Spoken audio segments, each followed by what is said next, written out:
ما هو الحب؟ شوف بصراحة الحب عبارة عن تعاون. حلو انك تعمل كل اشي مع حدا، لانه هاي الاشياء اللي بتعملها هي حترسخ فيك لحظات حلوة. يعني هذا الحب بالنسبة لي.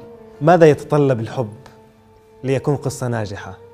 الصدق، كونوا صادقين كونوا صادقين وكونوا جد بدهم بعض. الحب باختيار الشخص ولا مش باختيارنا؟ مش باختيار الشخص. بالضبط، لو باختيارنا ما اخترنا حدا بصراحة. لو العقل فكر ما اخترنا الناس اللي أذتنا، من البداية مبينين انهم هاي جميل. بس ما اقدر. بعد عمر طويل، ما هي وصيتك للعالم؟ وصيتي انه لا تتعلق، لا تخلي انسان انه انت بدونه تتاذى.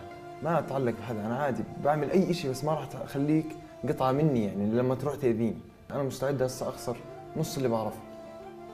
صدقني شعره مني ما بتنزح، لاني خلاص مش متعلق. ولذلك الناس تدعي يا رب لا تعلق قلبي إلا بك، هي هاي الفكره. فأنت لن تخذله.